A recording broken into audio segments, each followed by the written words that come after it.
In this video we will discuss Introduction to SCADA, Applications of SCADA, Core Functions of SCADA, Technologies used in SCADA, How SCADA helps in decision-making, and SCADA software. SCADA stands for Supervisory Control and Data Acquisition, but it is a term often used for data collection and presentation. The acronym SCADA was first used in the 1970s to describe a system that simplifies increasingly complex control systems with a multitude of PLCs, sensors, and switches. SCADA provided a single human-to-machine interface for controlling and monitoring the process. Today, SCADA is everywhere.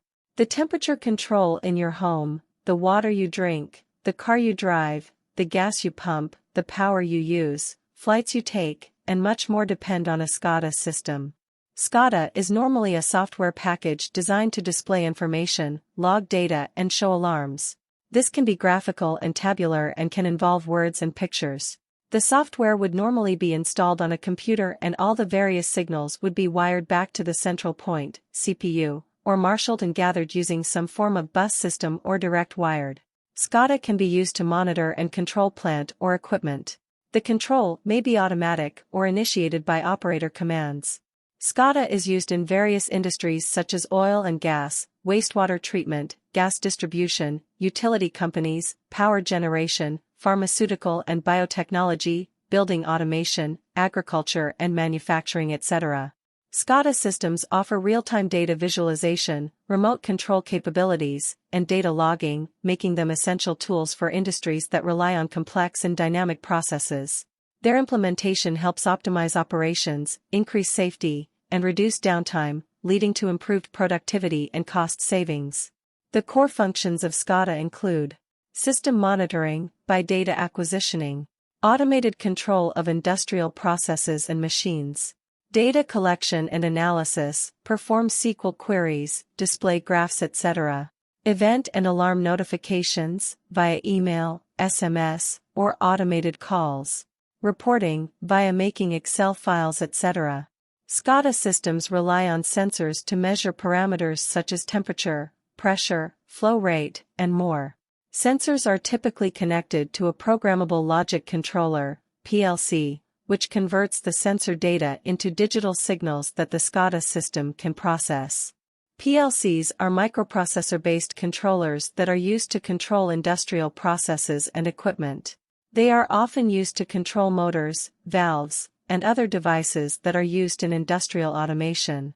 PLCs can be programmed to respond to specific inputs and perform particular tasks. HMIs are graphical user interfaces that are used to display data and allow operators to interact with the SCADA system. HMIs typically include displays, touchscreens, and input devices such as keyboards and mice. SCADA systems rely on communication networks to transmit data between sensors, PLCs, and HMIs. Communication networks can be wired or wireless and may use protocols like Modbus, DNP3, and OPC to communicate data.